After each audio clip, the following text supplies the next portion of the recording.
經文就係喺約翰3書嘅1到6節，我哋一齊嚟到讀出呢。預備1、2、3。我作長老的寫信給親愛的該猶，就是我真心所愛的。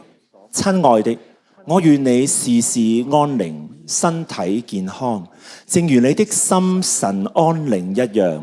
我非常歡喜有弟兄到這裏來，證實你對真理的忠誠，就是你按着真理而行。我聽見我的兒女按真理而行，我的歡喜沒有比這個更大的。親愛的，你對弟兄，特別是對作客旅的弟兄所做的，都是忠誠的。他們在教會面前證實了你的愛，你若以對得起神的方式為他們送行就好了。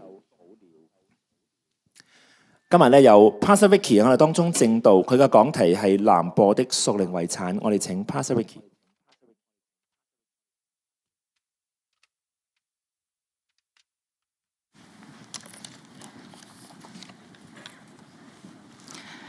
各位弟兄姊妹平安。今日嘅講題係南播嘅屬靈遺產。2個禮拜之前咧 Pastor Marco 喺講道咧就講到屬靈嘅傳與承。大家有冇諗到咧？我哋南播承傳咗咧有啲咩珍貴嘅屬靈遺產呢？有啲乜嘢嘅屬靈寶庫榜樣不斷咁咧轉化緊咧我哋別人嘅生命呢？進入正道之先，我哋同心有個禱告啊！親愛天父上帝，我哋感謝你，感謝你能夠喺你嘅聖殿當中嚟到去敬拜你，真係好得無比。求你讓我哋有一顆渴慕真理嘅心，敬聽你嘅恩言，我哋心存真理，亦都賜俾我哋屬靈嘅智慧同埋力量，按着真理而行。禱告奉主名求，阿門。約翰3書咧係新約入邊咧最短嘅書卷嚟㗎，佢同約翰2書咧被視為咧姊妹書卷。約翰2書同埋約翰3書喺結構上邊同埋內容上邊咧都係十分之相似嘅。我睇一睇 PowerPoint 一個嘅圖表啊。約翰2書同埋約翰3書佢性質上邊咧都係咧個人性嘅書卷嚟㗎。使徒約翰嚟到自稱咧係作長老嘅，係講緊自己嘅身份同埋地位。佢喺主裏面嘅身份就係治理教會啦，佢嘅見證同埋佢嘅教導咧都係有權威嘅。至於約翰2書嘅寫作對象就係教會嘅會眾，約翰3書嘅對象咧就係該猶。喺內容方面，約翰2書佢用從反面就提醒我哋唔好接待迷惑人嘅人，即係假教師。而喺約翰3書就正面嚟到去講到，我要殷勤接待作客旅嘅傳道弟兄。而2個書卷佢整體嘅中心主旨都係講緊呢，我從接待嘅主題上邊嚟到帶出真理同埋愛嘅關係。今日正道咧分為4個嘅方面。第一方面就係咧該猶咧佢心存真理，忠於真理，按真理而行而得到讚賞。第二就係講到咧該猶接待客旅嘅侍奉。第3個就係真理當中要盡心盡力去接待咧主嘅僕人。最後就係南播嘅屬靈遺產，接待嘅美好見證。我一齊嚟睇第一個嘅段落，就係該猶咧佢心存真理，佢忠於真理，按照真理而行咧而得到讚賞。今日正道經文係咧約翰3書1到6節，正正咧就係約翰嚟到去讚賞、去鼓勵咧該猶咧而家正係咧做緊一啲咧美好嘅事，就係接待作客旅嘅傳道弟兄，並且咧供應佢哋嘅需要。喺當時嘅羅馬社會裏面，該猶咧一個非常之普遍嘅名字嚟㗎。新約咧出現過咧3次，分別咧係哥林多嘅該猶啦，喺羅馬書嘅16章23節；馬其頓人該猶，使徒行傳嘅19章29節，同埋特比人該猶，就係咧使徒行傳嘅20章4節。至於約翰咧喺度所提到嘅該猶，係咪當中嘅其中一位，抑或咧係呢3位以外，我哋咧無從嚟到去判斷。但我哋能夠所知道嘅就係佢係咧喺小亞細亞某一個地方教會入邊咧一位敬虔嘅信徒，而且咧係約翰咧所熟悉嘅信徒。我哋從經文嘅當中，約翰咧佢具體咁樣形容得到該猶咧係一個點樣嘅人，我一齊嚟睇下啦。首先咧，約翰咧佢3次嚟到咧稱讚該猶係親愛嘅，喺第1節、第2節同埋喺第5節，表達出咧佢對該猶嗰份深厚同埋咧真誠嘅愛，指出咧該猶咧係被愛嘅，係蒙愛嘅，兩人咧嘅關係咧係非常之親密，都係咧屬神嘅人。而約翰咧更加提到我真心所愛嘅，真心嘅原文嘅意思就喺真理嘅裏面。喺約翰書信嘅裏面，其實真理同埋愛咧係一種咧彼此結連嘅關係。呢度一方面咧表示緊約翰咧係真誠咁樣嚟到愛該猶，呢種愛咧唔係表面嘅，亦都唔係假裝嘅。另一方面咧，約翰咧表示緊咧佢以神嘅真理嚟到去愛該猶，即係以神嘅愛嚟到去愛佢。其次就係該猶咧對真理忠誠，佢咧按照真理而行。佢嘅生命咧係有同真理相稱嘅行為，唔單止咧好忠誠咁樣嚟到去相信，亦都唔單止咧淨係咧言語上邊嘅承諾，而係在於咧有實際嘅行動。該猶咧按照真理而行，活出咧愛心嘅表現，呢個係靈性長進成熟嘅表現。佢咧樂於咧作接待嘅工作。約翰咧視該猶咧為佢屬靈兒女之一。身為長老嘅約翰，佢為到該猶嘅屬靈生命同埋佢嘅善行咧，心中咧感到非常之喜樂。一個咧係傳承者嘅安慰，亦都係約翰咧對該猶一個極大嘅讚賞同埋肯定。嗱，無可否認，我哋教會嘅牧者啦、領袖啦，佢哋最大嘅喜樂莫過於咧係睇到啦、去聽到咧自己屬靈兒女喺真理而行。好似上幾個星期咧，我咧正正咧就為咗我喺香港一位牧養嘅姊妹咧，去寫推薦信，去到菲律賓一間神學院咧嚟到去入讀神學。呢位姊妹咧，佢喺中午入邊咧就已經參加咗短宣，喺咧短宣當中咧被奮興。佢咧對宣教咧非常之嚟到去投入好大嘅熱誠。當佢大專大學畢業之後咧，佢就進入咗咧宣教機構嚟到去侍奉。後嚟咧認識咗一位嘅男朋友，咁咧上年咧都結咗婚，之後咧就被差到咧係尼泊爾咧嚟到去做宣教士，而家咧好努力咁樣咧去學緊咧尼泊爾文，甚至乎咧佢而家想再進深入讀神學院咧接受神學裝備。作為咧其中一個同佢同行嘅導師牧者，從佢讀書嗰陣時好曳啊，或者咧真係唔聽話，到佢步入咗婚姻階段。睇住佢喺屬靈上邊不斷嚟到去成熟，按照真理而行。其實呢份嘅喜悅，呢份嘅感動，其實難以言喻嘅。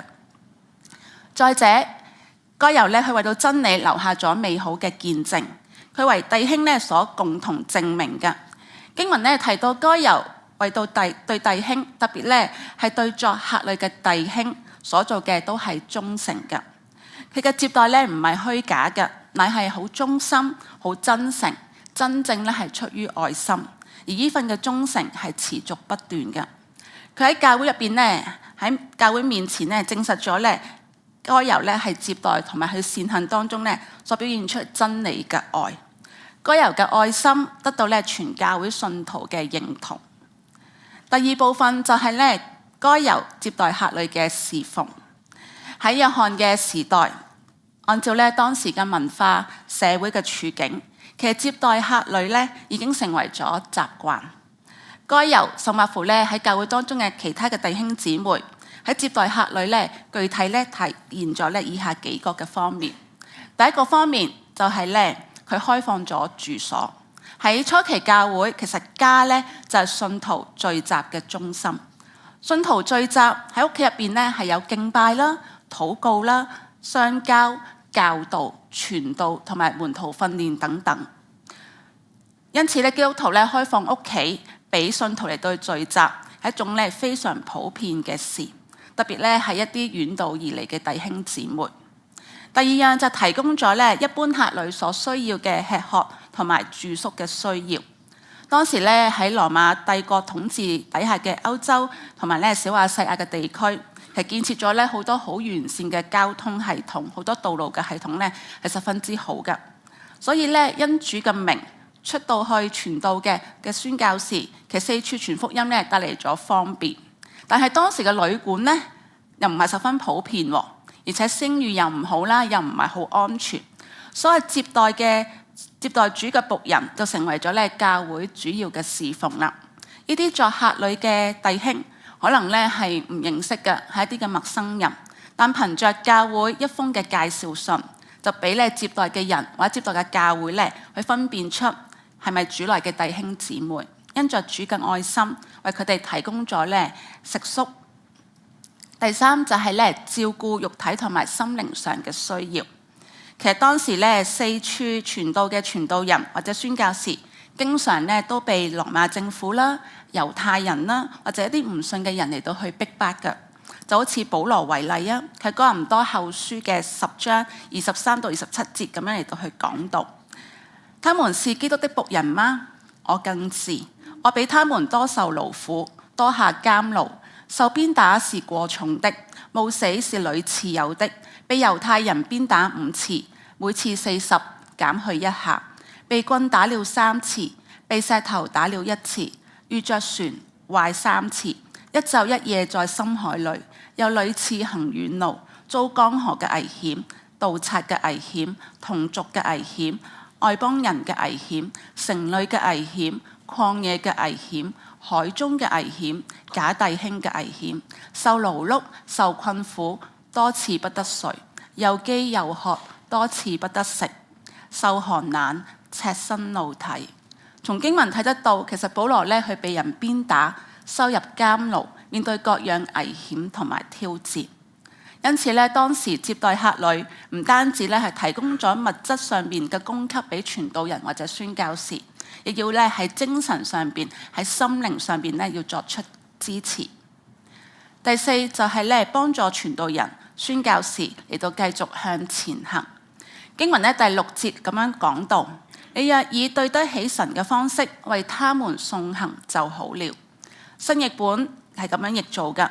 你照着神所喜悅嘅資助他們的旅程，這樣是好的。資助他們的旅程，這樣是好的。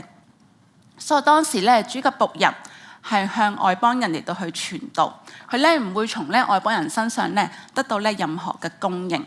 因此咧，該由佢咧幫助傳道人、幫助宣教士繼續往前行，供應咧佢哋下一個路程嘅旅費。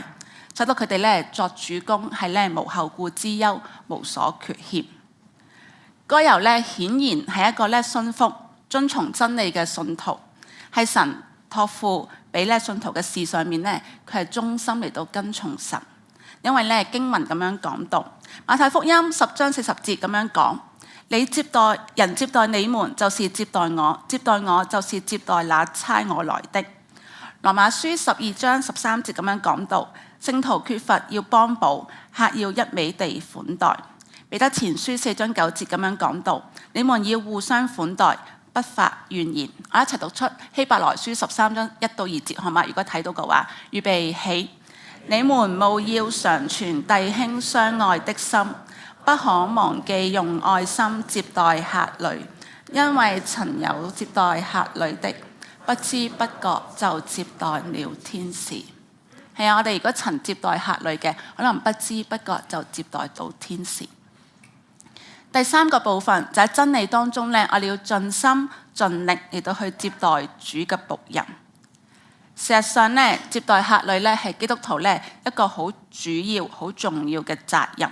呢個咧係基督徒喺真理同埋咧愛嘅基礎上面咧實踐彼此相愛、互相接待嘅行動。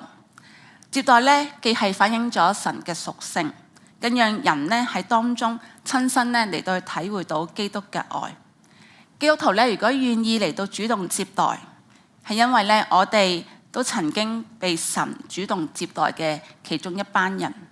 主耶穌咧因為愛我哋嘅緣故，佢甘願主動嘅嚟到擺上咗自己嘅生命，為我哋咧成就咗救恩，將我哋咧接待到喺佢嘅愛同埋恩典之中。我哋先接受咗咧基督嘅恩典接待，先得以咧進到教會神嘅家。如果你作為神家嘅一份子，亦都係咧基督身體嘅一部分，你當咧要相信真理，活出真理，並且咧同人嚟到去分享真理。教會嘅弟兄姊妹應當咧接待並且咧支持所有主嘅僕人。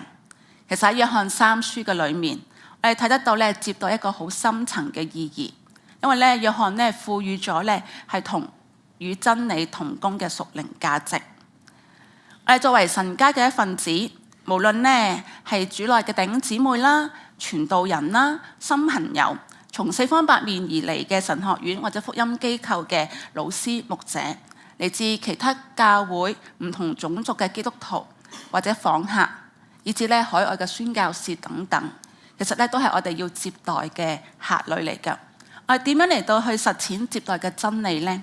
有啲乜嘢具體嘅行動呢？我一齊嚟到去睇啦。第一樣咧就係熱情嘅款待。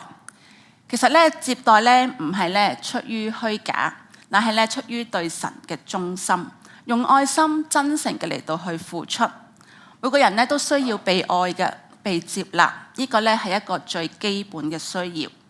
當一個人咧好好嚟到去被接待，就會有歸屬感。熱情嘅款待就係咧唔怕麻煩，願意付出，讓人咧有賓至如歸嘅感覺。我哋咧就好似以教會嘅 Welcome Team 為例啊。其實 Welcome Team 咧係教會嘅一個門面嚟㗎，亦都係代表耶穌基督佢企喺教會門口嚟到去咧迎接每一位弟兄姊妹或者新來賓。記得咧有一位姊妹咁樣同我分享過，佢話佢對教會一個好深刻嘅畫面，就係教會嘅 Uncle Aunties 咧，其實好 welcome 人㗎，佢好有人情味。經常咧都面帶笑容，非常之親切，由心嘅去記住每一位弟兄姊妹嘅名。佢咧總係可以咧隨時隨地咧叫出自己嘅名，亦都咧係由心咁樣去噓寒問暖啦，好苦口婆心咧叮囑你咧每一件事要點樣。今日你又願唔願意加入 Welcome Team， 成為接待大使？甚或乎咧喺崇拜嘅前後、平日嘅時間裏面，都嚟到去打電話，用 WhatsApp 嚟到咧，用文字嚟到去關心、去問候弟兄姊妹咧。嗱，值得留意嘅係接待咧並唔係一時嘅興起、被輕忽或者任意放棄嘅一個任務嚟㗎，而係一個有價值嘅聖工。聖經咧教導我哋咧不可忘記接待，而愛咧係接待嘅最大嘅動力，因為因愛而熱情嘅款待係會有深刻嘅價值，可以咧打動人心。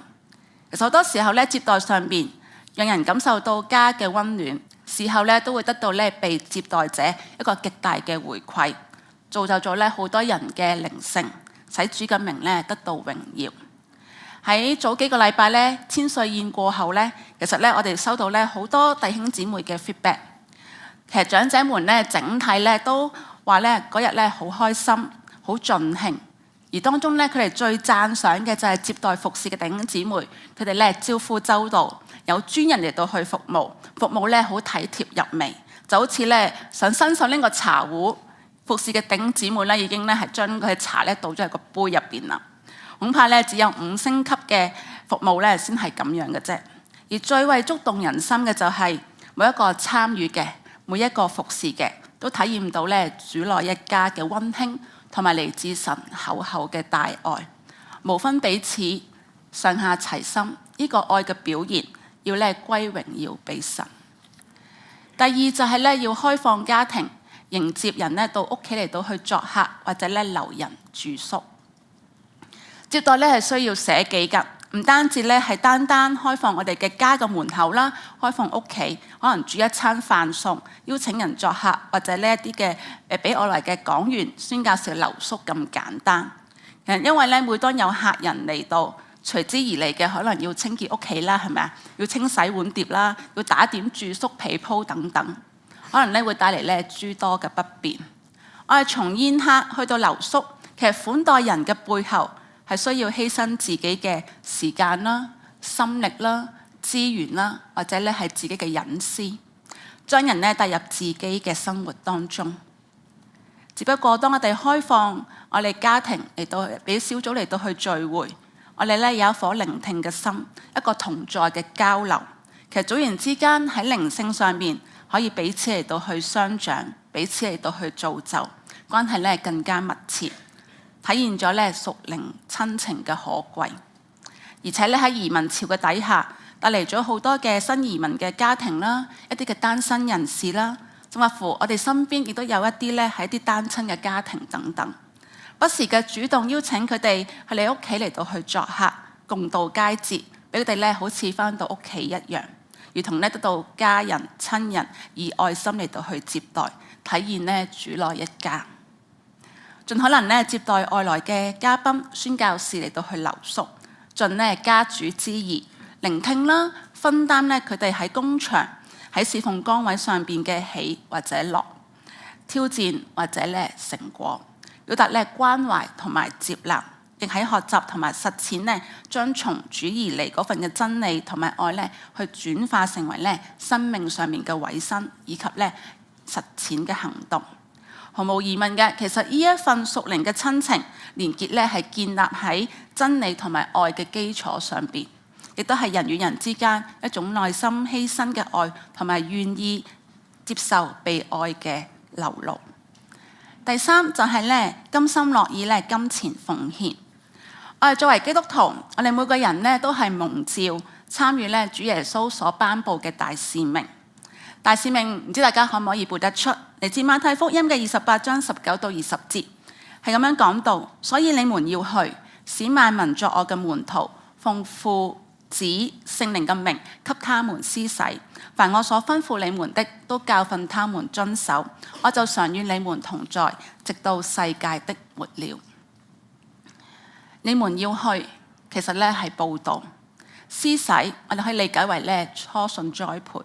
教訓他們遵守係一啲咧門訓差派，你們要去，其實咧都係一個循環，翻去咧嚟到去報導。傳道人、宣教士喺呢啲嘅聖工上邊咧係站喺最前線，鼓勵大家咧都要咧有份於呢啲嘅聖工之中，配合咧教會嘅鼓勵同埋教導，喺家庭啦、喺職場嘅裏面咧嚟到去傳福音，我哋親身嘅嚟到去參與本地、海外嘅短宣或者係長宣，我哋要好火熱嘅嚟到去回應，同埋咧嚟到去實踐，忠於主所託付嘅，要將福音傳遍喺每個世界嘅每一個角落裏面。而冇辦法參加投身喺聖工上邊嘅最前線嘅弟兄姊妹，我哋可以樂意嘅嚟到作金錢奉獻，可以係十一奉獻啦，係差傳嘅奉獻。我哋支持教會嘅福音工作、宣教機構、宣教士嘅差傳工作。特別咧有好多嘅宣教士，其實佢哋出宣教工場咧係需要自籌薪金嘅，需要弟兄姊妹咧嚟到去全力嘅嚟到去支持。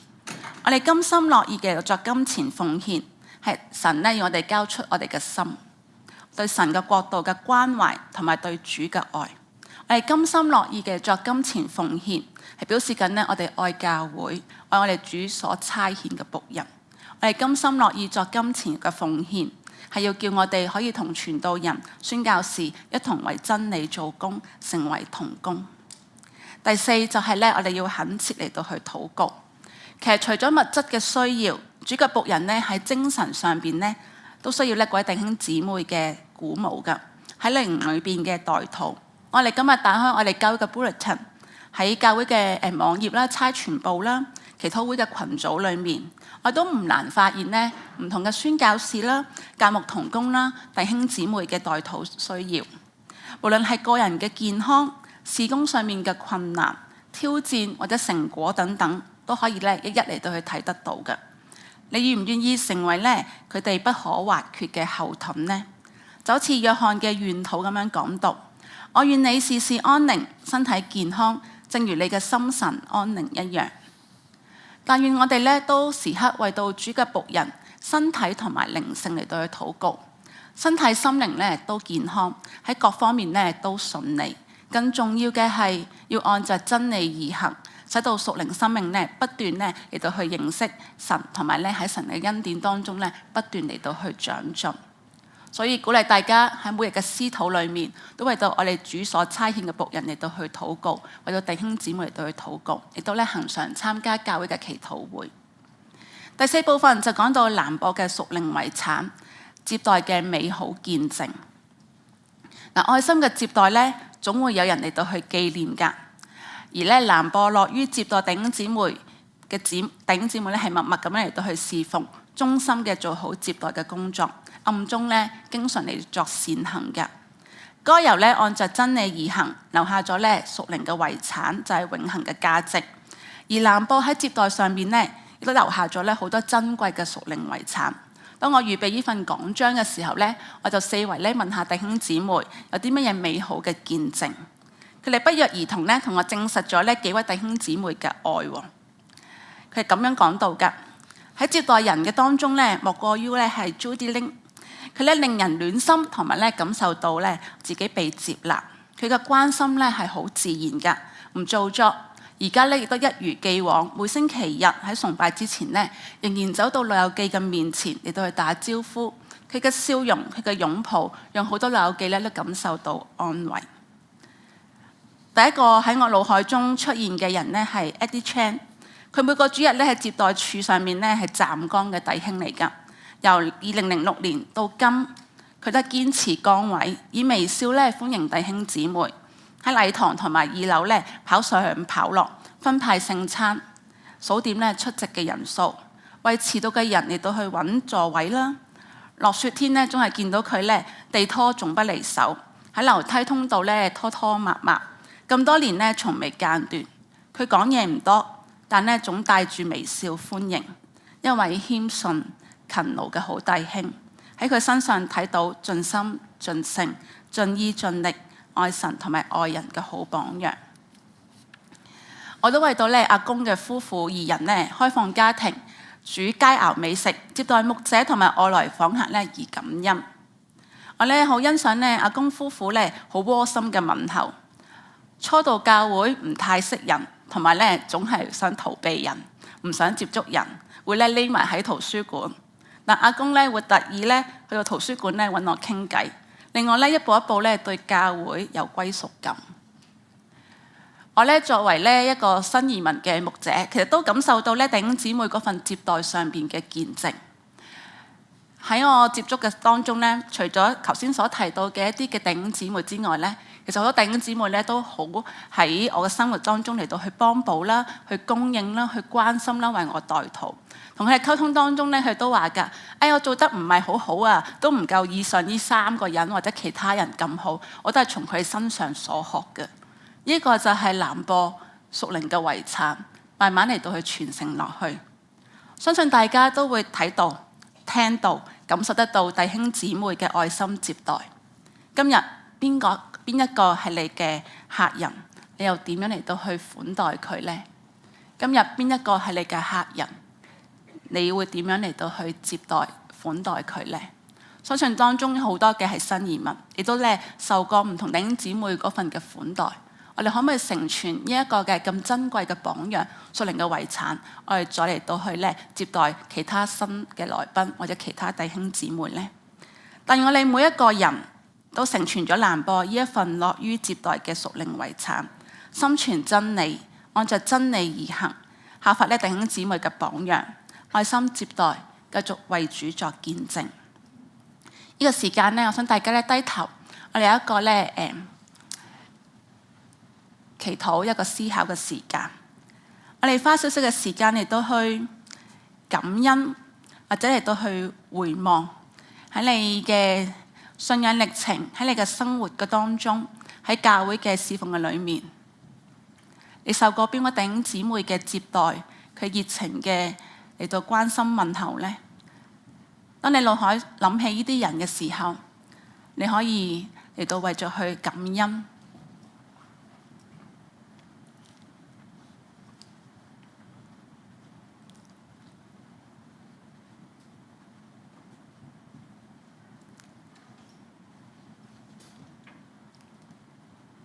呢一張美好嘅面容，我哋咧要嚟到去謹記喺心入邊，因為係弟兄姊妹對我哋嗰份嘅愛。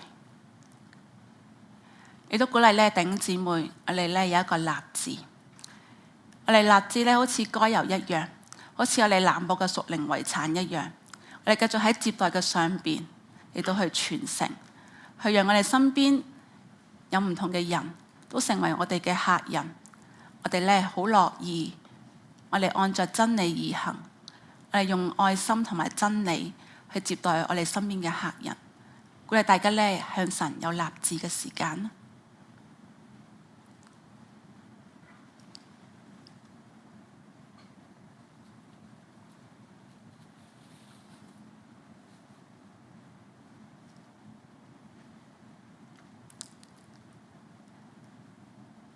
係啊，親愛嘅主，感謝你，感謝你咧，藉着約翰嘅教導我哋要按真理嚟到去接待人。你咧差遣世世代代屬你嘅僕人嚟到服侍教會，服侍未得之民。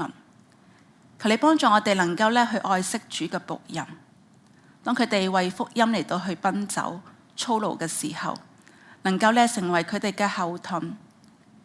求你使用我哋，讓我哋供應你僕人嘅需要，為佢哋嘅身心靈嚟到去禱告，使我哋同佢哋能夠同工。我哋咧亦都為到南播喺接待上邊留下咗不少美好嘅見證而到感恩。願我哋各人都繼續嚟到成全，讓更多屬靈嘅兒女效法主你美好嘅榜樣，忠心喺神託付我哋嘅事工上邊，我哋盡心嚟到去服侍。禱告係奉主耶穌基督得勝嘅名字而求，阿門。